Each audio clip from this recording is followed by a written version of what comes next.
The fluorescent lights of courtroom 4C buzzed overhead, a sound that had been drilling into Sarah Mitchell's skull for the past 3 days. She sat rigid in the wooden defendant's chair, her spine straight despite every instinct screaming at her to curl into a ball and disappear. The navy blue blazer her public defender had insisted she wear felt like a costume, like she was playing the role of innocent defendant in a play where everyone already knew the ending. And the ending was guilty. Sarah was 23 years old, and her life was about to end before it had really begun. "Ladies and gentlemen of the jury," District Attorney Patricia Walsh said, her voice dripping with theatrical certainty as she paced before the jury box in her expensive heels. "The evidence in this case is overwhelming. On February 14th of this year, the defendant, Sarah Mitchell, walked into the Save Mart convenience store on Colfax Avenue at approximately 9:47 p.m. She wore a black hoodie, jeans, and white sneakers.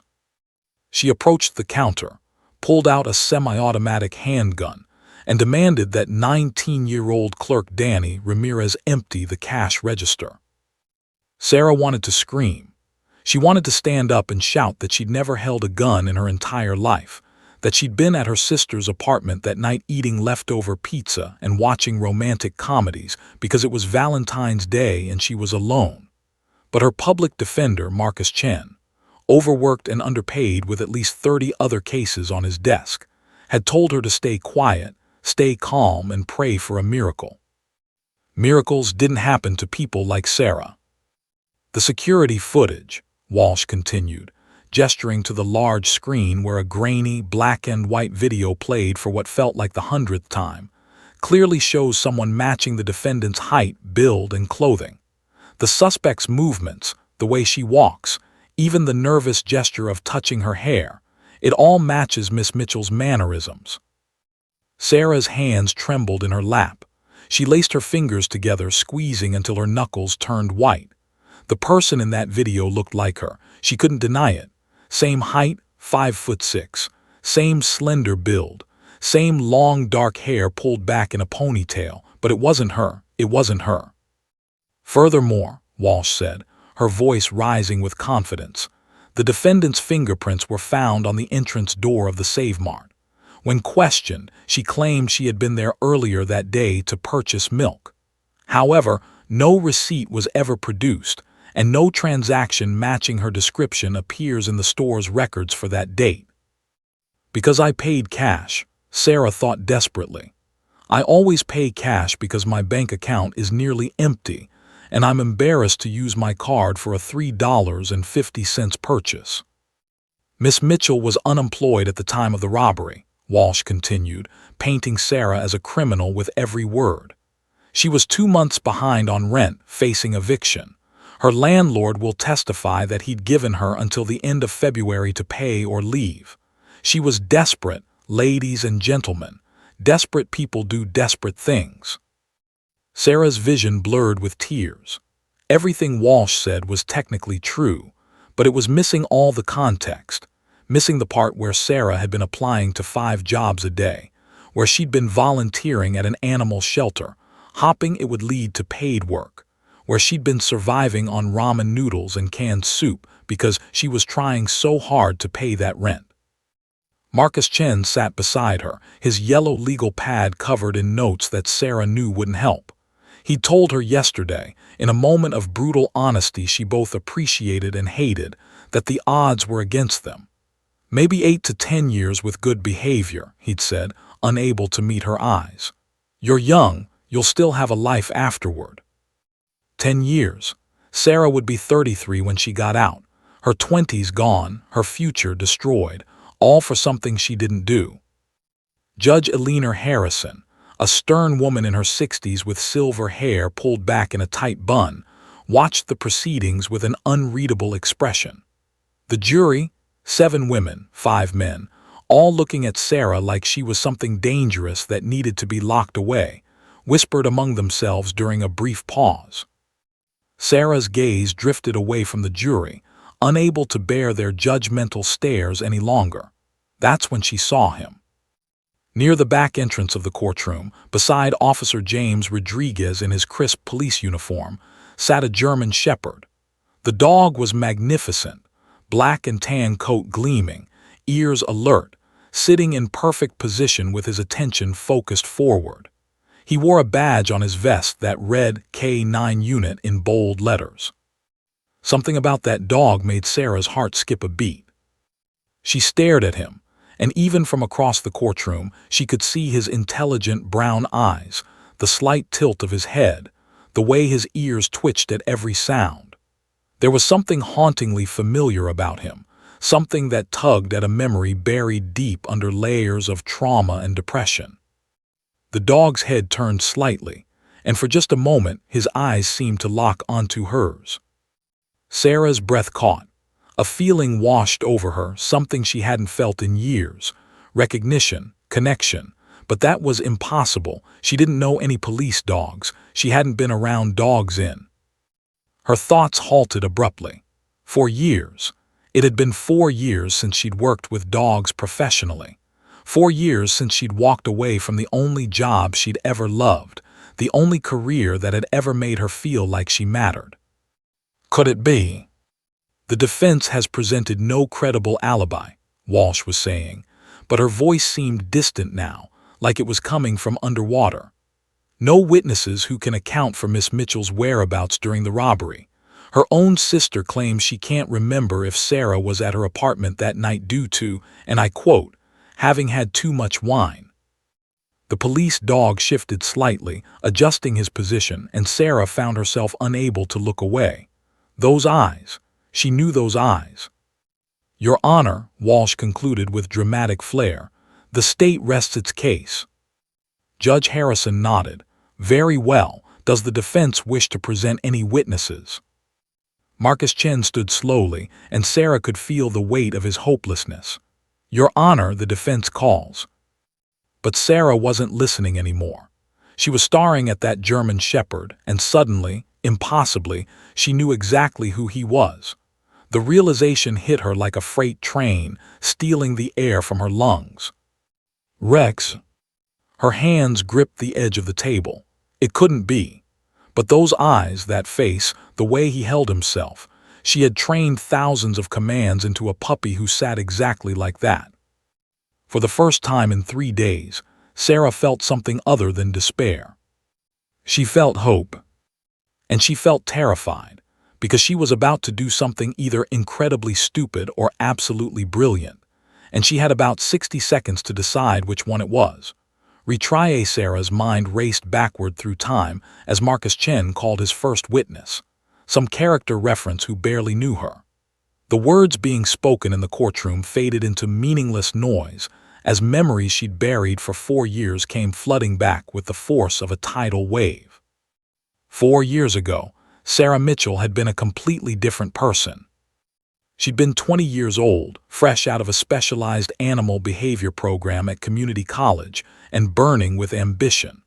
While her high school friends had gone off to universities to study business or nursing, Sarah had known exactly what she wanted: to work with dogs, not as a groomer or a pet store employee, but as a professional trainer. Specifically, a K9 police dog trainer. The day she'd been accepted into the Denver Police K9 Academy training program had been the best day of her life. She'd screamed so loud her neighbors had knocked on her door to make sure she was okay. Her parents, who'd always worried about her dog obsession, had finally seen that passion transform into a real career path.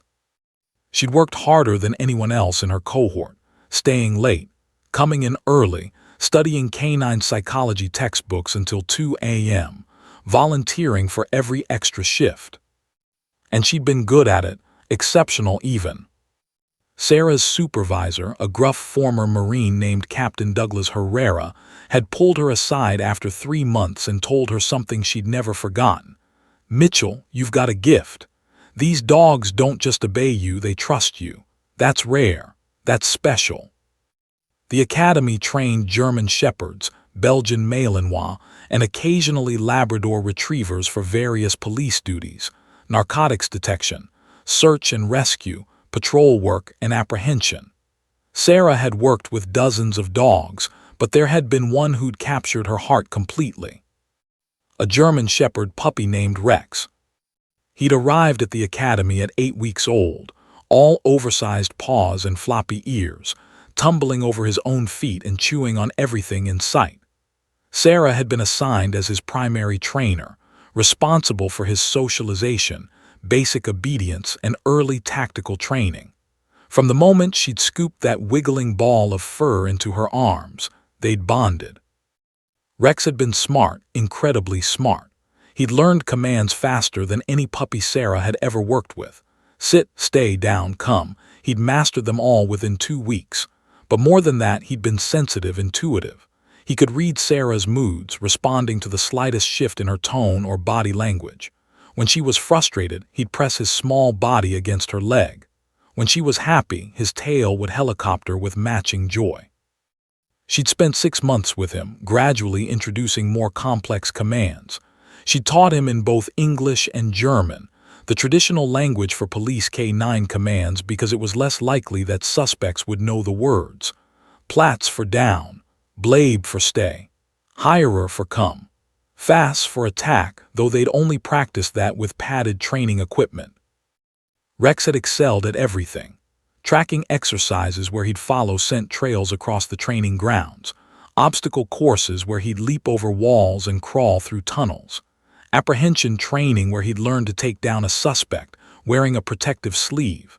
But his favorite thing always had been the simple joy of working with Sarah. At the end of each session, she'd reward him with his favorite toy, a ragged blue Kong that she'd kept in her locker. Those had been the best 6 months of Sarah's life. Then came March 15th, a date seared into her memory like a brand. It was a routine training exercise, a mock scenario where Rex and 2 other dogs were practicing building searches. Sarah had been running the drill, hiding in different rooms of the training facility, while the dogs and their handlers practiced clearing spaces. Everything had been going perfectly until another trainer's dog, a high-strung Malinois named Axel, had gotten overstimulated and aggressive. It happened in seconds. Axel had lunged at Rex, and in the chaos of handlers trying to separate them, Rex had been slammed against a metal door frame. The yelp he'd made still haunted Sarah's nightmares. He'd limped for a week afterward, and though the veterinary exam showed no permanent damage, just a bad bruise, Sarah had been devastated. The incident report had cleared her of any wrongdoing. The review board had determined that Axel's handler had failed to properly control his dog. Captain Herrera had told her explicitly that it wasn't her fault, but Sarah couldn't accept that. She'd been the exercise supervisor. She should have seen Axel's stress signals. She should have called off the drill 30 seconds earlier. She should have protected Rex better. The guilt ate at her like acid. She began second-guessing every decision. During training sessions, her hands would shake. She'd lie awake at night replaying the incident, imagining all the ways it could have been worse. Rex could have been permanently injured, paralyzed, killed, all because she'd failed to keep him safe. The depression crept in slowly, then all at once. She started calling in sick. When she did come to work, she was distracted, anxious. Other trainers noticed. Captain Herrera called her into his office twice, offering support, suggesting she talk to someone. But Sarah was drowning and she didn't know how to ask for help. 6 weeks after the incident, Rex graduated from the puppy program and was assigned to an advanced trainer for his specialized patrol training. Sarah had hugged him goodbye in the kennel, burying her face in his fur, whispering apologies he couldn't understand. 2 weeks later, she'd submitted her resignation. She told herself she'd find another job with animals, maybe at a veterinary clinic or a doggy daycare. But everywhere she applied, her references from the academy came with questions about why she'd left, and she couldn't explain without breaking down. The depression deepened. She burned through her savings, lost her apartment and had to move in with her sister, took random retail jobs that she'd quit after a few weeks because getting out of bed felt impossible. For 4 years, she'd avoided dogs entirely. Seeing them on the street made her chest tight. Pet stores made her cry. She'd blocked everyone from the academy on social media because seeing photos of dogs she'd trained, living happy, successful lives without her, was too painful. Now, sitting in this courtroom facing 10 years in prison for a crime she didn't commit, Sarah stared at the German Shepherd sitting beside Officer Rodriguez, and she knew. That was her Rex, her puppy, the dog she'd loved and failed and abandoned. And somehow, impossibly, he might be the only one who could save her. State calls Danny Ramirez to the stand. District Attorney Patricia Walsh's voice snapped Sarah back to the present. She watched as the store clerk, a skinny teenager with acne and nervous eyes, made his way to the witness stand. His hand trembled as he placed it on the Bible, swearing to tell the truth. Sarah had seen him twice before during the preliminary hearings, and each time his identification of her had grown more confident, more certain, as if repetition had transformed his shaky memory into absolute fact. "Mr. Ramirez," Walsh began, her tone gentle, almost maternal. "I know this is difficult, but can you tell the jury what happened on the night of February 14th? Danny cleared his throat, his Adam's apple bobbing. "I was working the night shift like usual. It was pretty dead because of Valentine's Day. Most people were out at restaurants or whatever. Around 9:45, this person came in wearing a black hoodie." "Can you describe this person?" Yeah. They were about average height, maybe 5'5" or 5'6", slim build. The hood was up and they wore sunglasses even though it was night, which was weird." Walsh nodded encouragingly. "What happened next?" "They walked around the store for a minute like they were shopping, picked up a bag of chips, looked at the drinks. Then they came to my register and pulled out a gun." Danny's voice cracked. "They pointed it right at me and said, 'Empty the register. Now, don't do anything stupid.'" Sarah felt the jury's eyes shift to her, measuring, judging. She kept her face neutral, but inside her heart was shattering. She could see it in their expressions. They believed him. They believed she had terrorized this scared teenager. "Did you see the person's face?" Walsh asked.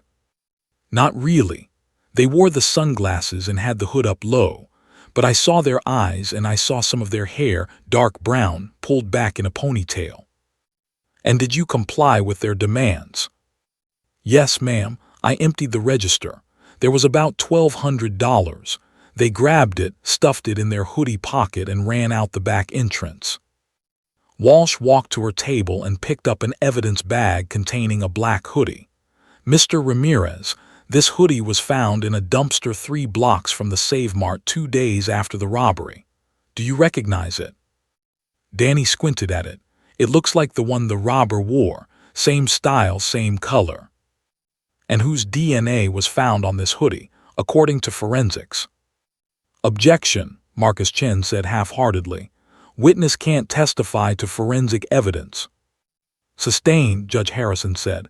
"Rephrase, Ms. Walsh." Walsh smiled. "Let me ask this instead.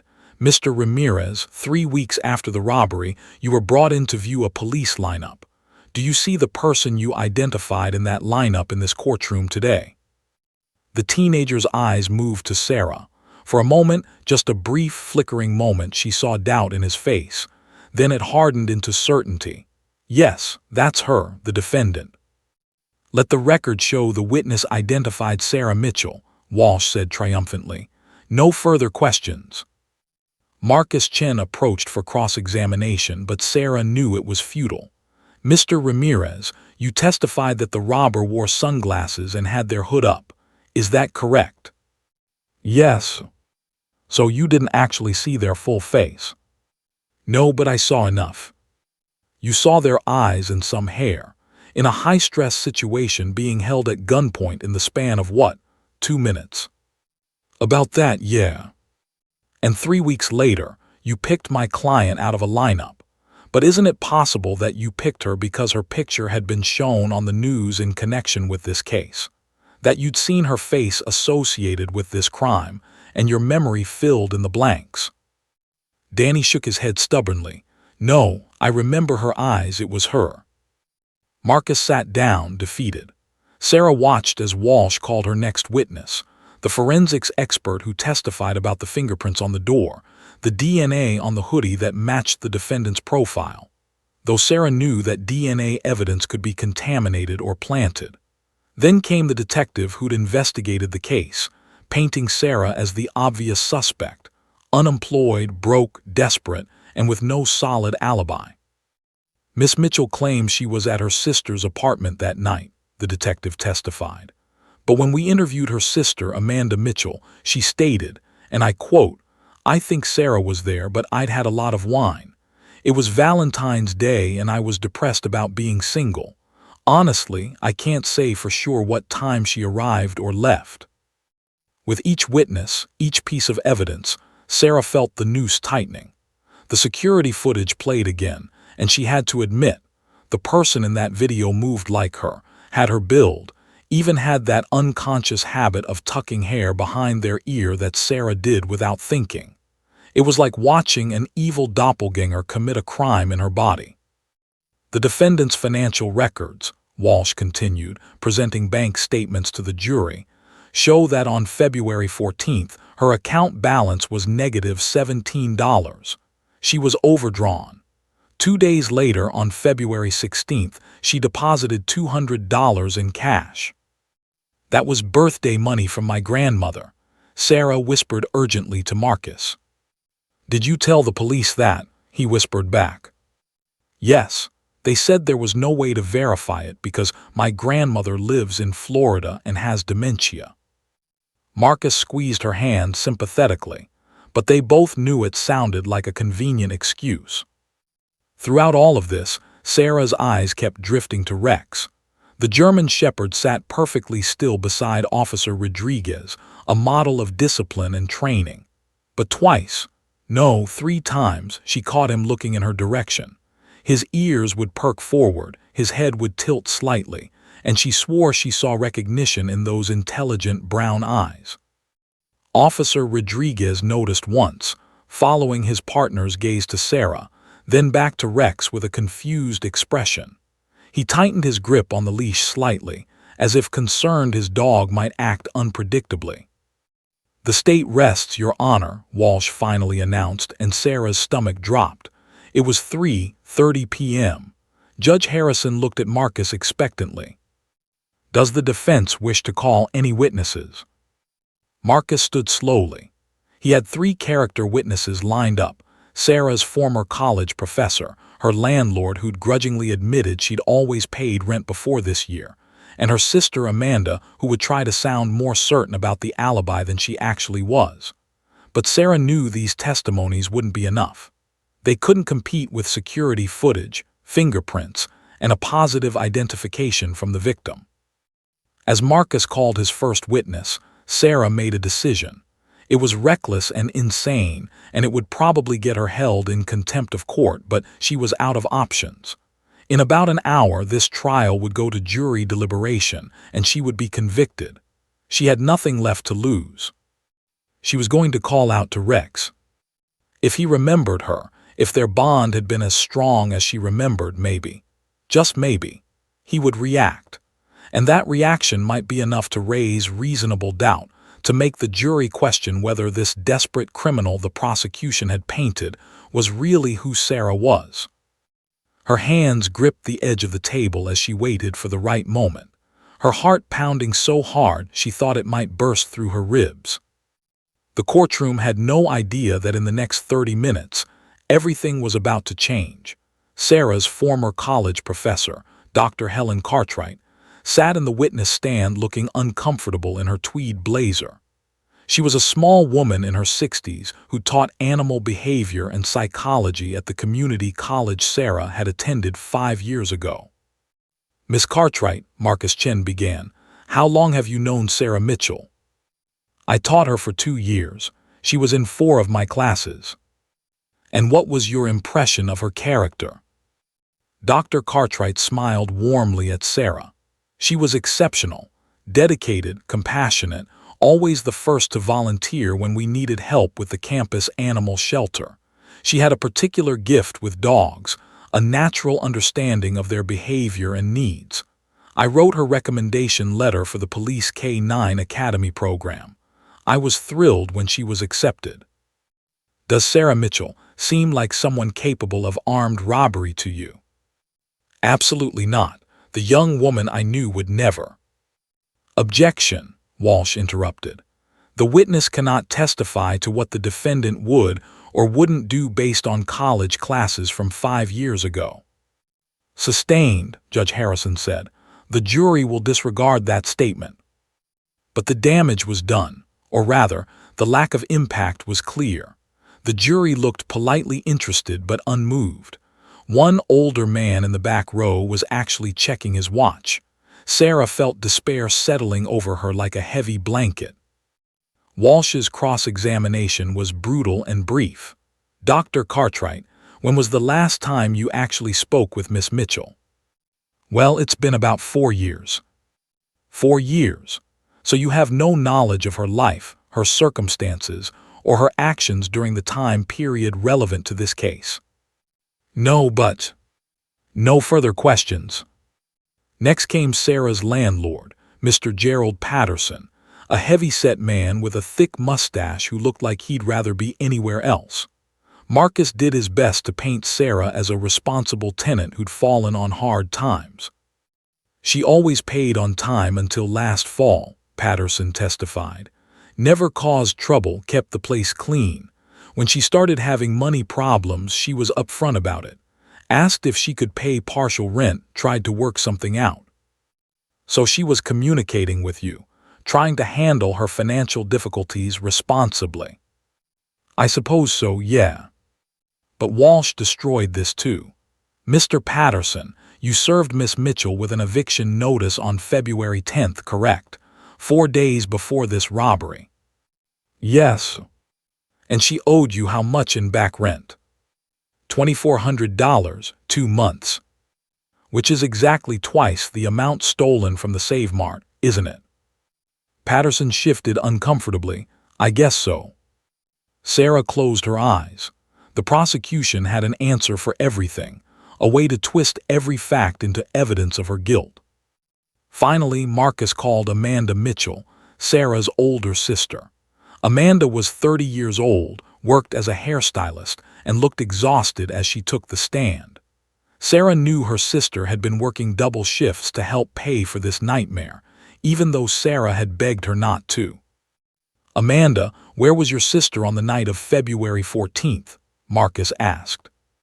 Amanda took a deep breath. She was at my apartment. We ordered pizza, watched some movies. She got there around 7 and left around 11, I think. You think? It's been months and look, I'd had some wine. It was Valentine's Day and I was feeling sorry for myself, but I remember Sarah being there. We watched The Notebook and she made fun of me for crying at the end. That's something that happened. Walsh approached for cross-examination like a shark smelling blood. Ms. Mitchell, you stated you'd been drinking that evening. Yes. How much? I don't know, a few glasses of wine. A few. When detectives interviewed you on March 3rd, you told them you'd consumed most of a bottle. Is that accurate? Amanda flushed.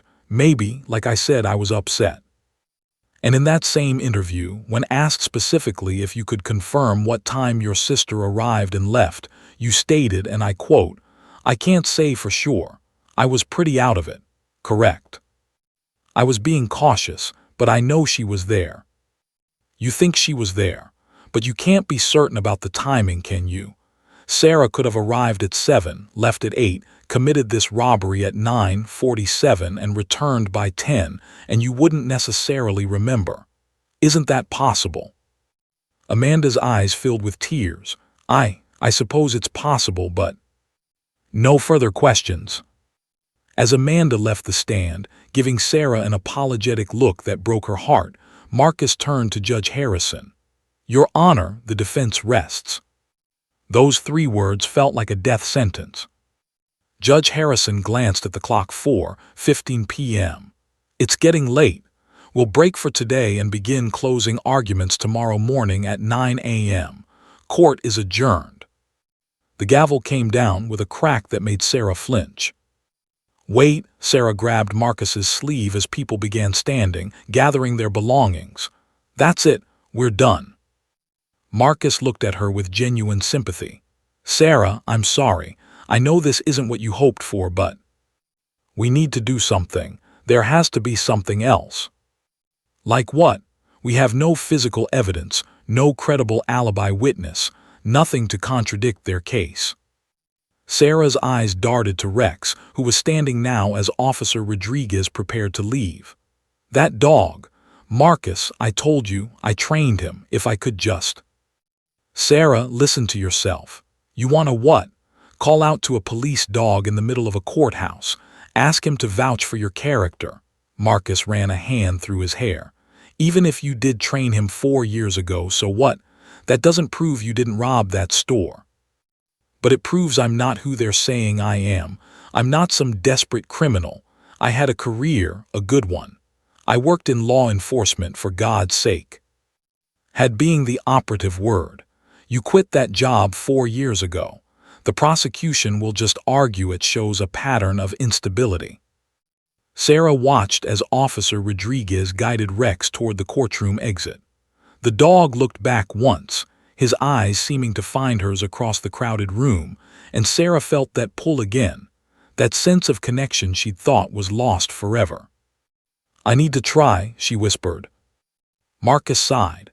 Sarah, tomorrow morning, Walsh is going to give her closing argument. She's going to remind that jury about the security footage, the fingerprints, the timeline, the motive. Then I'm going to get up there and do my best to create reasonable doubt with basically nothing to work with. Then they're going to deliberate, probably for less than 2 hours, and they're going to come back with a guilty verdict. That's what's going to happen. Unless we give them a reason to doubt everything they've heard. And you think a police dog is going to do that? Sarah's jaw set with determination. I think Rex remembers me. I know it sounds crazy, but the bond we had. Marcus, I raised that dog from a puppy. I taught him everything he knows. Dogs don't forget people they loved. Loved? Marcus raised an eyebrow. Yes, loved.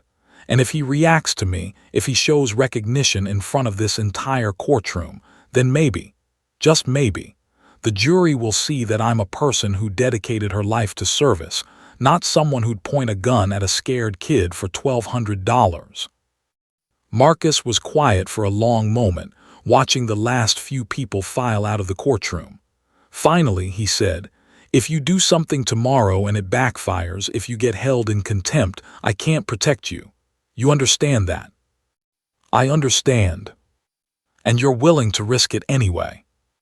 Sarah thought about 10 years in prison. 10 years of her life stolen for a crime she didn't commit. 10 years watching from behind bars while the real robber lived free. She thought about dying in that cell, her youth gone, her dreams dead, her innocence proclaimed but never believed. Yes, she said, I'm willing to risk it. That night in the small cell where she was being held during the trial, Sarah lay awake staring at the ceiling. She whispered 2 words over and over, practicing the pronunciation, making sure her German was still sharp after 4 years of disuse. Rexplatz. Tomorrow, she would bet everything on those 2 words, and the hope that a dog remembered the woman who'd loved him first. The morning of day 4 began with a tension so thick Sarah could taste it, metallic and sharp, like blood in her mouth. She'd barely slept, running through scenarios in her mind, imagining every possible way her desperate plan could succeed or fail spectacularly. Now, sitting in that same wooden chair at 8:55 a.m., waiting for Judge Harrison to enter, Sarah's entire body thrummed with nervous energy. Marcus leaned close to her. Last chance to reconsider whatever you're planning. Sarah didn't respond. Her eyes were locked on the back entrance where Officer Rodriguez would enter with Rex. Her hands were clammy, her heart racing so fast she felt lightheaded. Everything depended on the next hour. Everything. All rise, the bailiff announced. Judge Harrison swept in, her black robe billowing behind her, and took her seat. The jury filed in, looking fresh and ready to finish this trial. Sarah studied their faces, the middle-aged woman in the front row who'd been taking copious notes, the young man who'd seemed sympathetic during Amanda's testimony, the older gentleman who'd checked his watch yesterday. These 12 strangers held her future in their hands. "You may be seated," Judge Harrison said.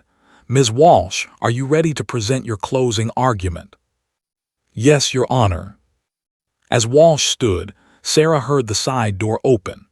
Officer Rodriguez entered with Rex, and Sarah's breath caught. The German Shepherd looked magnificent in the morning light streaming through the tall courtroom windows, powerful, alert, every inch the professional police dog. He took his usual position, sitting at perfect attention beside Rodriguez's left leg. But as Rex settled, his head turned slightly, his ears perked forward, and his eyes found Sarah's across the crowded courtroom. Sarah felt that connection like an electric current. He knows, she thought. Somewhere in his training, his discipline, his 4 years of police work, he still knows me. "Ladies and gentlemen of the jury," Walsh began, her voice commanding attention. "Over the past 3 days, you've heard overwhelming evidence that Sarah Mitchell committed armed robbery. You've seen the security footage showing someone who matches her exact description. You've heard Danny Ramirez positively identify her as the person who held him at gunpoint. You've seen forensic evidence, her fingerprints on the scene, DNA on the recovered hoodie." Sarah barely heard the words. She watched Rex, who seemed restless now, shifting his weight, his gaze returning to her again and again. Officer Rodriguez noticed, gently touching the dog's head, whispering a command to refocus him, but Rex's attention kept drifting. "The defendant had motive," Walsh continued, packing before the jury. "She was broke, unemployed, facing eviction in 4 days. She had opportunity, no verifiable alibi for the time of the robbery. And she had means. The robbery required no special skills, just desperation." The jury was nodding. Sarah could see it, the way their faces had settled into conviction. They'd already decided. This closing argument was just confirmation of what they believed. "The defense wants you to believe in coincidence," Walsh said. "That's someone who looks exactly like the defendant, walks like her, has her mannerisms, just happened to rob a store while wearing clothes identical to what Sarah Mitchell owns. That her fingerprints are on the door but she was just there earlier. That she came into $200 right after the robbery but it was just birthday money. How many coincidences are you willing to accept?" Marcus would counter this. Sarah knew he'd do his best, but his voice wouldn't carry the same certainty. He'd ask for reasonable doubt, but there was nothing reasonable about Sarah's actual defense. She had nothing but the truth, and truth without evidence was just a story. Walsh spoke for 25 more minutes, methodically destroying every shred of Sarah's credibility, building an airtight case for conviction. When she finally said, "The state asks you to return the only verdict supported by the evidence, guilty," and sat down, Sarah knew she was out of time. Judge Harrison looked at Marcus. "Mr. Chen, your closing argument." Marcus stood, straightening his tie, preparing to make his futile stand. And Sarah made her decision. It was now or never. Her chair scraped loudly as she pushed back from the table, standing abruptly. Marcus's hand shot out to grab her arm, but she shook him off. Every head in the courtroom turned toward her. Judge Harrison's eyes widened. "Miss Mitchell," the judge began. But Sarah wasn't listening. Her entire focus narrowed to Rex, who had leaped to his feet at her sudden movement, his body tense, every muscle coiled. Officer Rodriguez's hand tightened on the leash, concerned his K-9 partner was sensing a threat. Sarah's voice rang out across the silent courtroom, clear and commanding, speaking words she hadn't said in 4 years. Words in German that no one here would understand, except one. "Rex Platz." The command meant down, a basic instruction she taught him when he was just 10 weeks old, tumbling around the training yard. It was one of the first things he'd ever learned, repeated thousands of times during those 6 months they'd spent together. For a heartbeat, the courtroom froze in tableau. Judge Harrison's mouth opened to reprimand Sarah for the outburst. The prosecutor shot to her feet, objecting loudly. Marcus grabbed Sarah's sleeve, trying to pull her back down. The bailiff took a step forward, hand moving toward his belt. Then Rex exploded into motion. The 75-pound German Shepherd lunged forward with such force that the leash was ripped from Officer Rodriguez's startled grip. His claws scrabbled against the polished marble floor as he launched himself toward Sarah, covering the 30 feet between them in seconds. "Get down," someone shouted. A woman in the gallery screamed. The bailiff reached for his weapon, unsure if this was an attack. But Sarah dropped to her knees, her arms opening wide, and Rex hit her like a furry missile of pure joy. He didn't attack. He didn't bite or snarl or show any of the controlled aggression he'd been trained to display on command. Instead, his tail wagged so violently his entire hindquarters swayed. He whined, high-pitched, desperate sounds of recognition and happiness, and began frantically licking Sarah's face as she wrapped her arms around his neck. "Rex," Sarah sobbed, burying her face in his fur. "Rex, good boy, guter Hund, my good boy." The German Shepherd responded to every word, his whining intensifying. He pawed at her shoulders, trying to get closer, his entire body vibrating with excitement. 4 years of training, 4 years of discipline and professional behavior, and it all disappeared in the face of seeing the woman who'd raised him. "Order!" Judge Harrison's gavel cracked like thunder. "Order in this court." But the courtroom had erupted in chaos. Jurors were standing, trying to see what was happening. The gallery buzzed with shocked whispers and exclamations. The prosecutor was shouting objections, demanding Sarah be held in contempt. Marcus stood frozen, watching in amazement as his client commanded the police dog's attention completely. Officer Rodriguez rushed forward, reaching for Rex's collar, but the dog barely noticed. Sarah spoke to him in rapid German, commands he obeyed instantly despite the chaos around them. "Sit," she said, and Rex immediately sat, though his tail kept sweeping the floor. "Blabe," and Rex stayed, though every muscle quivered with the desire to keep nuzzling her. "Platz," and Rex dropped to his belly, but his eyes never left Sarah's face, adoring and absolute in their recognition. The courtroom watched in stunned silence as Sarah demonstrated command after command, and Rex obeyed each one flawlessly, his attention locked on her as if Officer Rodriguez didn't exist. "Your Honor," Walsh was nearly shouting, "this is a circus, this is." "Quiet," Judge Harrison's voice cut through the noise like a blade. She stared at Sarah and Rex, her expression unreadable. "Miss Mitchell, explain yourself, right now." Sarah looked up from where she knelt on the floor, one hand still resting on Rex's head, tears streaming down her face. When she spoke, her voice carried to every corner of the silent courtroom.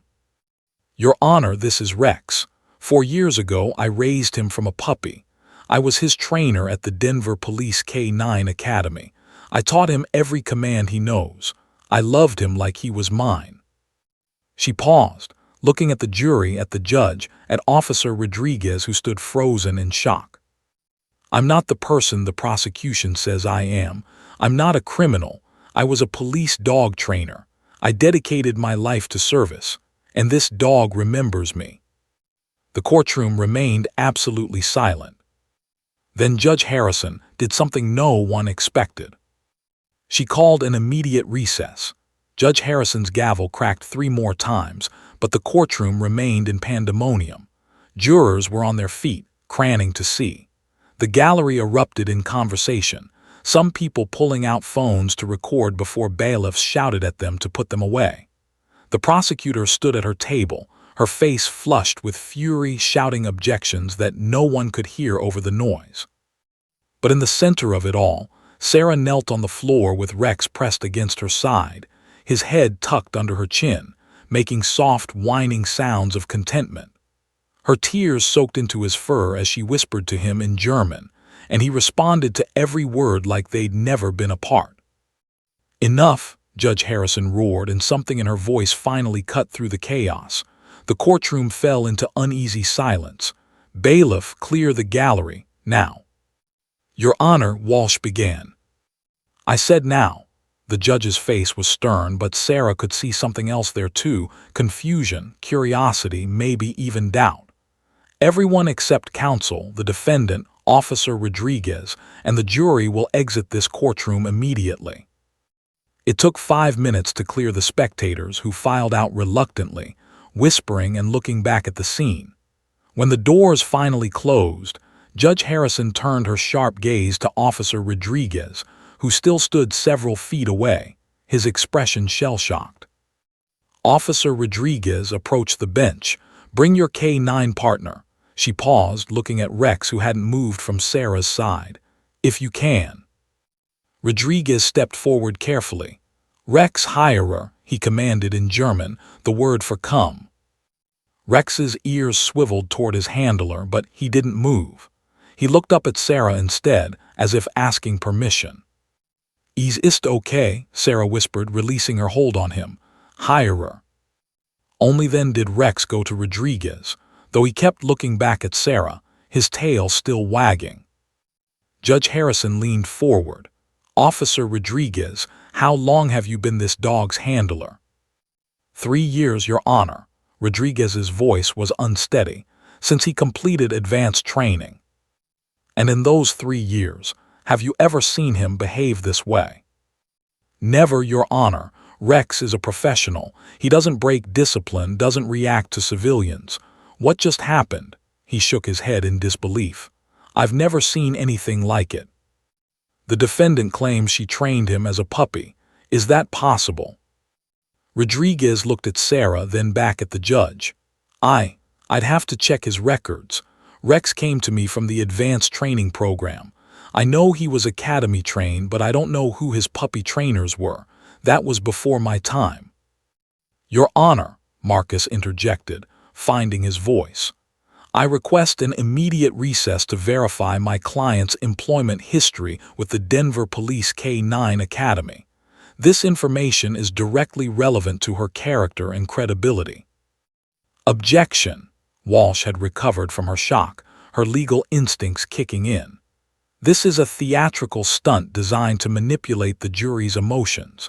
Even if Miss Mitchell did work with dogs 4 years ago, it has no bearing on whether she committed armed robbery 6 months ago." "It has everything to do with it," Marcus shot back. "The prosecution has painted my client as a desperate criminal with no past, no character, no redeeming qualities. If she was a police K-9 trainer, if she worked in law enforcement, that completely contradicts their narrative." Judge Harrison held up a hand for silence. She sat back in her chair, studying Sarah with an expression that was impossible to read. The courtroom held its breath. "Miss Walsh," the judge said finally, "did your background check on the defendant include her employment history?" Walsh hesitated just for a moment, but it was enough. "We investigated her recent employment, Your Honor. The defendant has had sporadic work over the past 4 years, retail, food service." "That's not what I asked. Did you check whether she'd ever been employed by the Denver Police Department in any capacity?" "The preliminary investigation." "Answer the question, Counselor." Walsh's jaw tightened. "No, Your Honor. We did not specifically check for police department employment. The defendant was not in any law enforcement database as current or former personnel." "Because K-9 trainers aren't sworn officers," Marcus said quickly. "They're civilian contractors. They wouldn't appear in standard law enforcement databases." The judge turned to Rodriguez. "Officer, I want you to call the K-9 Academy right now. I want to know if Sarah Mitchell was ever employed there, and if so, whether she had any connection to this dog." Rodriguez pulled out his phone, stepping aside to make the call. The courtroom waited in tense silence. Sarah remained on the floor where she'd knelt, not daring to move, barely daring to breathe. Rex sat beside Rodriguez, but his eyes never left Sarah, and his tail continued its gentle wag. After what felt like an eternity, Rodriguez ended the call and returned to the bench. His face was pale. "Your Honor, I just spoke with Captain Douglas Herrera at the Academy. He confirms that Sarah Mitchell was employed there from June 2021 to April 2022. She was." He paused, glancing at Sarah with new eyes. "She was one of their top trainers. And yes, she was Rex's primary handler for the first 6 months of his life." The courtroom erupted again.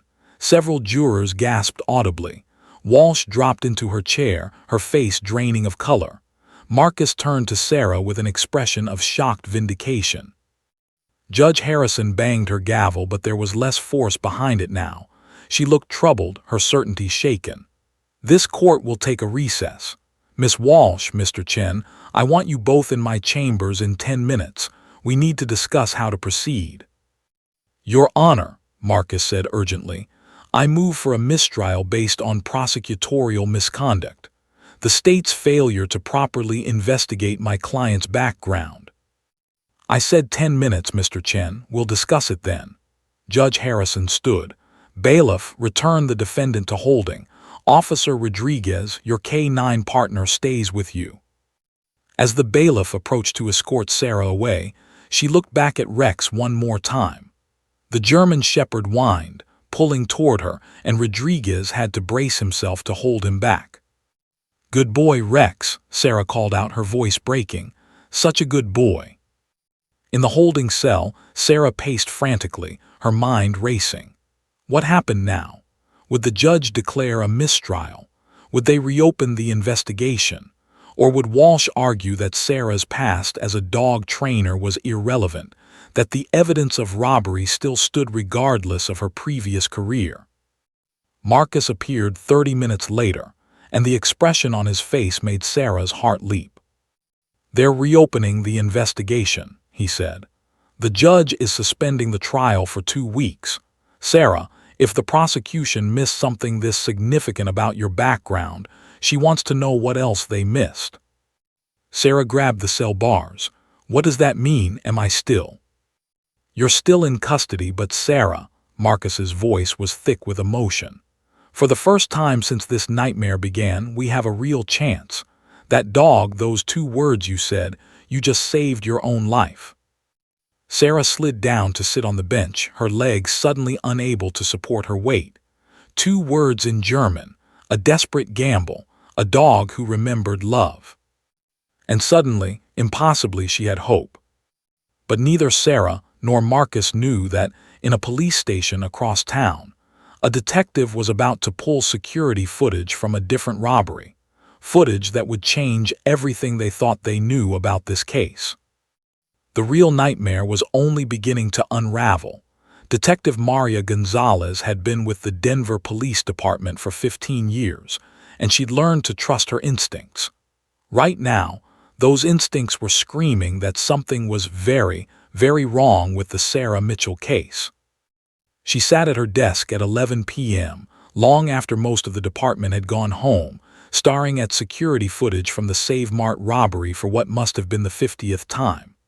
The courtroom incident with the police dog had been the talk of the station all day. Officers were divided. Some thought it was a clever manipulation. Others believed it proved Sarah's character.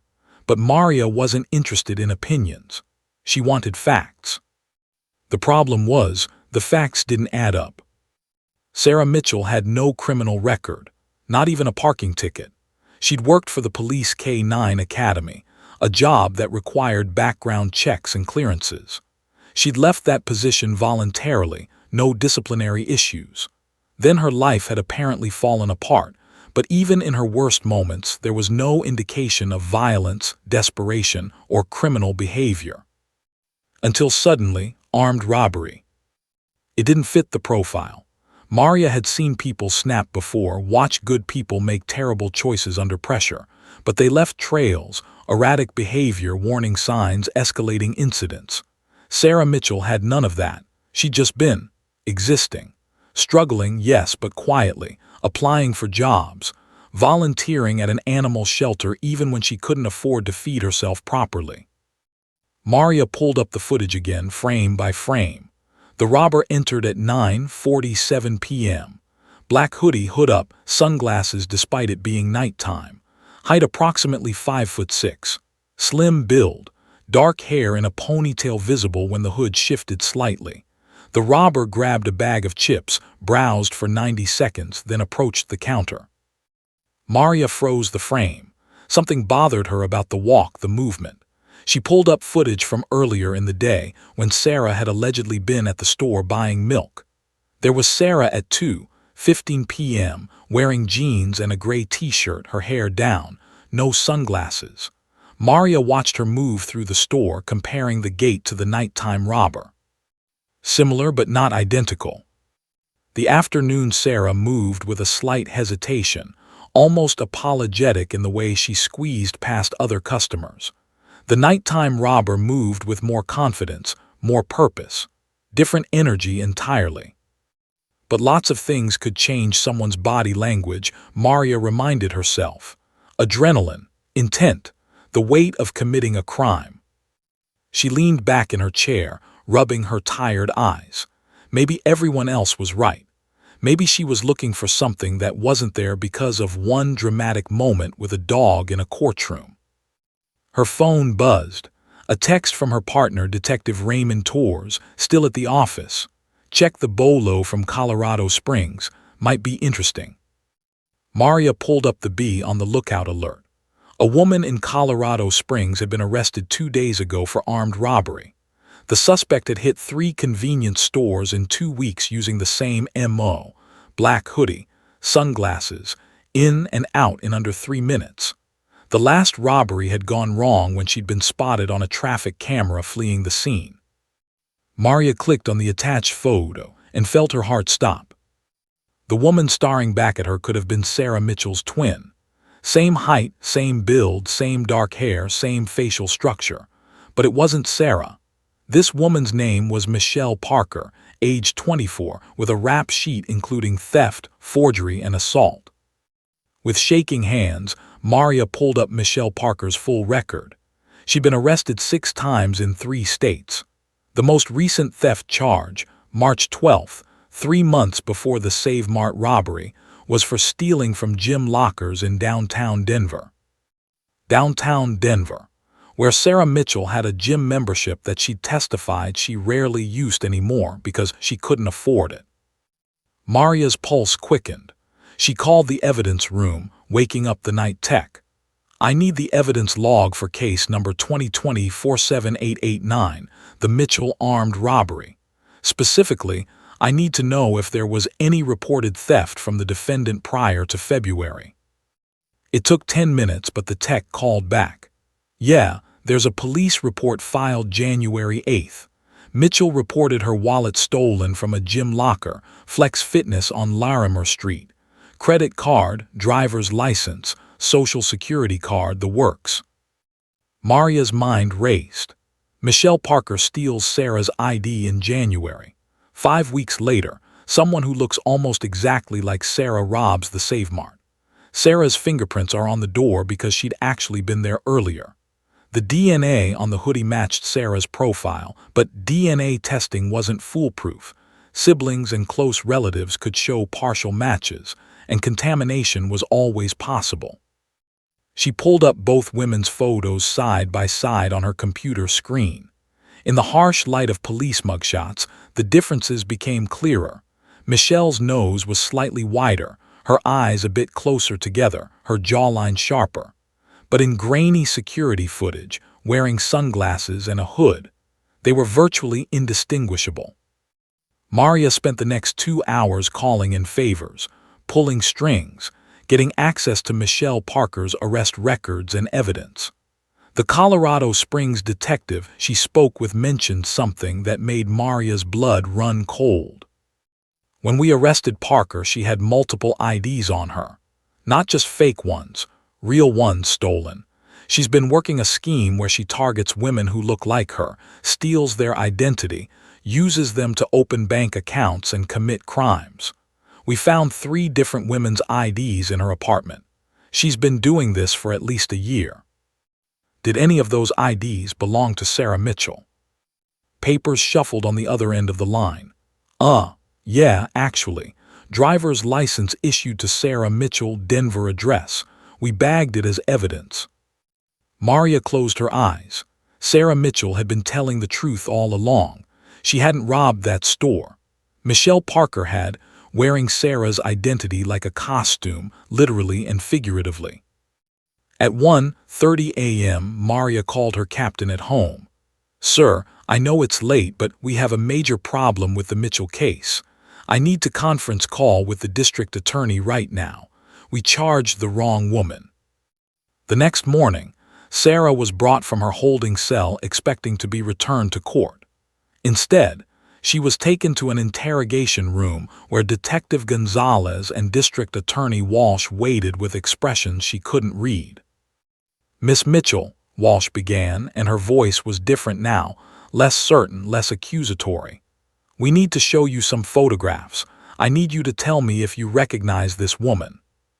She slid a photo across the table.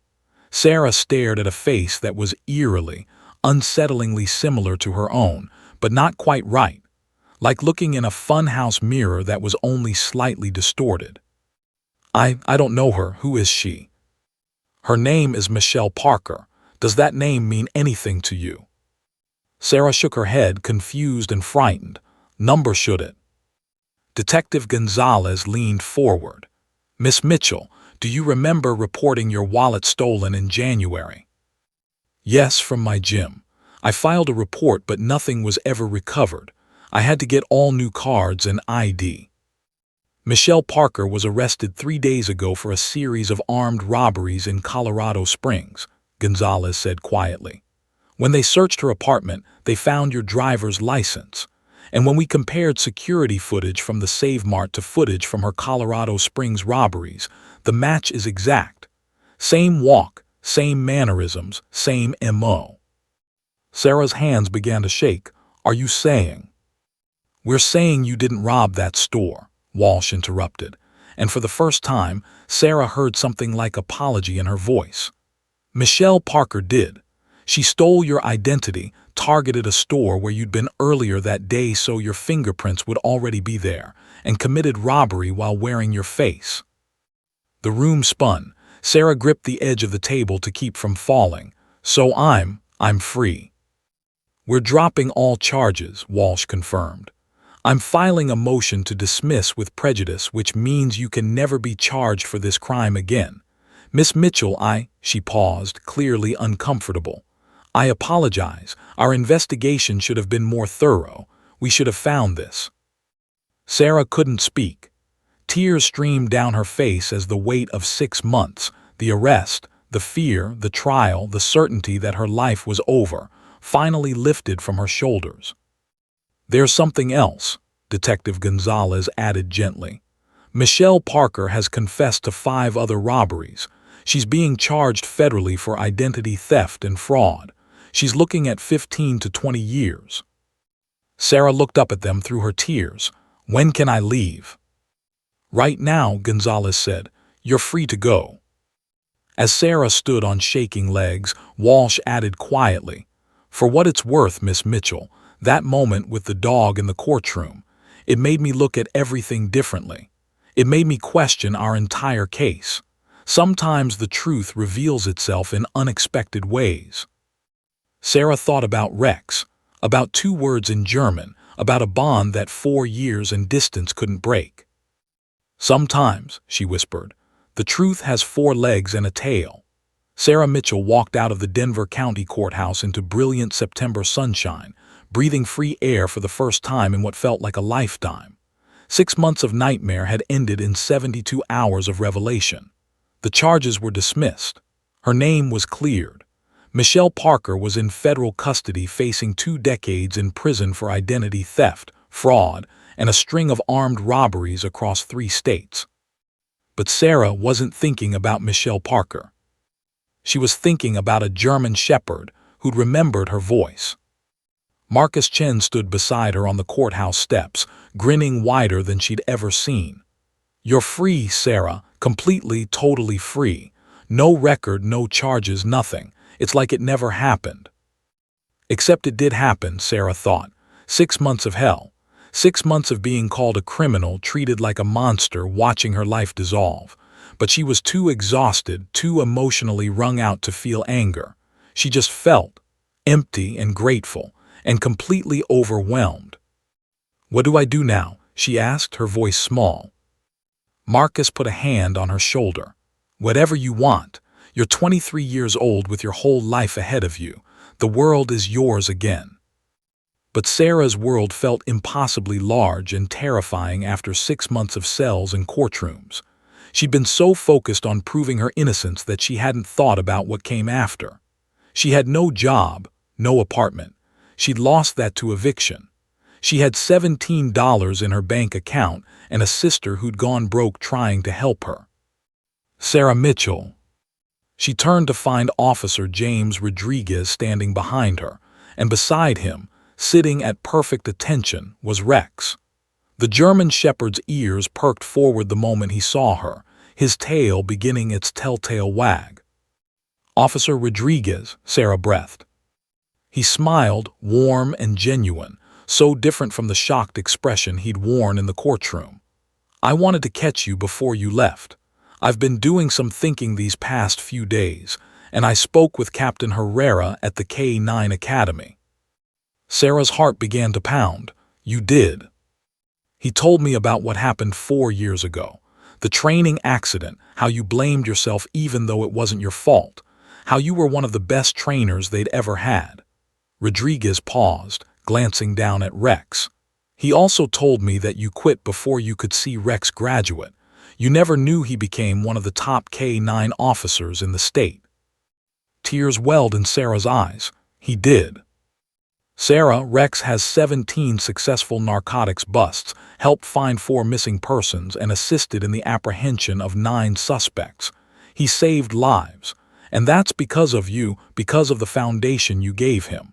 Rodriguez's voice grew thick with emotion. "I'm a good handler, but I didn't make Rex who he is. You did." Sarah dropped to her knees, and Rex immediately broke his sit position to press against her, his tail wagging so hard his whole body swayed. She wrapped her arms around him, burying her face in his fur, and sobbed, huge, gasping sobs that released 6 months of terror and 4 years of guilt. "I'm sorry," she whispered into his neck. "I'm so sorry I left you. I thought I'd failed you, but you became exactly what I hoped you'd be. You became a hero." Rex whined softly, licking her face, his paws dancing with barely contained excitement. Rodriguez crouched beside them. "The Academy wants you back, Sarah. Captain Herrera called me this morning. He said they never should have let you go. They want to offer you your old position, with a promotion and back pay for the time you lost." Sarah looked up at him, shocked. "What but I?" "You blamed yourself for something that wasn't your fault, and you've paid for that mistake for 4 years. But Sarah, you have a gift. Those dogs don't just obey you, they love you. The Academy needs trainers like you. Hell, the world needs trainers like you." "I don't know if I can," Sarah whispered. "What if I mess up again? What if—" "What if you save the next Rex?" Rodriguez interrupted gently. "What if you train the next dog who finds a missing child or stops a dangerous criminal? You can't let fear steal your gift from you." Sarah looked at Rex, who gazed back at her with absolute trust and adoration. This dog had saved her life by simply remembering her. And in doing so, he'd reminded her of who she really was, not a criminal, not a failure, but someone who dedicated herself to creating heroes. 3 weeks later, Sarah Mitchell walked through the gates of the Denver Police K-9 Academy wearing her new trainer uniform, a badge clipped to her belt identifying her as Senior K-9 Trainer. Captain Herrera greeted her with a bear hug and immediate assignment, a litter of 8-week-old German Shepherd puppies that needed a primary trainer. The district attorney's office had issued a formal apology and a settlement that paid her legal fees and compensated her for lost wages. The story had made national news. "Dog's Loyalty Exposes Wrongful Prosecution," read one headline. "2 words in German save innocent woman," read another. But the best part of Sarah's new life happened every Tuesday afternoon.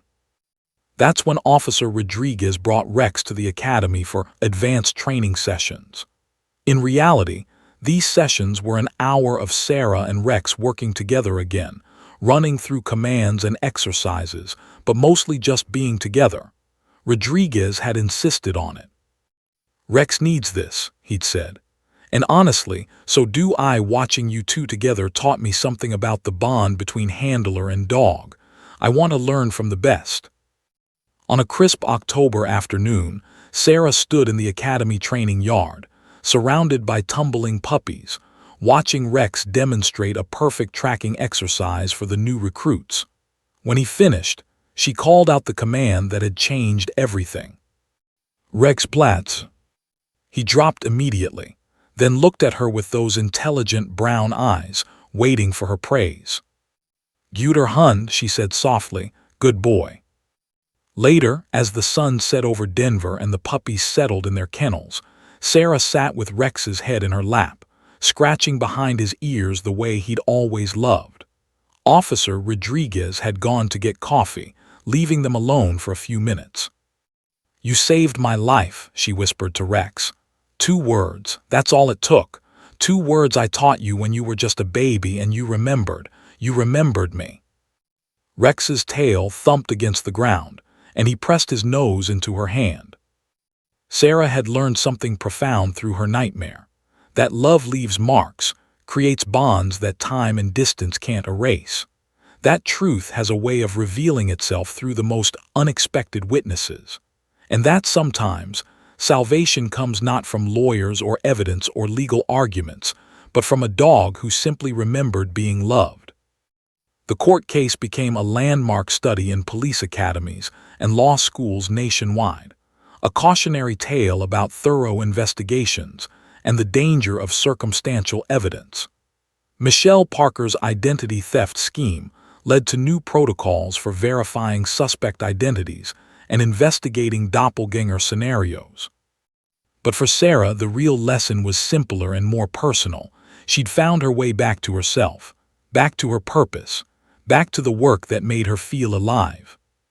All because of 2 words in German and a dog who'd never forgotten the woman who taught him what love looked like. As Sarah locked up the academy that evening, ready to start her new life, she looked back at the training yard where it had all begun 4 years ago. She thought about the scared, guilty girl who'd walked away from this place, convinced she'd failed. And she thought about the woman she was now, scarred, yes, but stronger, wiser, grateful. "Rex Platz," she whispered to the empty yard, smiling through tears. And somewhere in the city, in Officer Rodriguez's patrol car heading out for the night shift, a German shepherd's ears perked up, as if he'd heard his name carried on the wind. Some bonds, Sarah had learned, are simply unbreakable.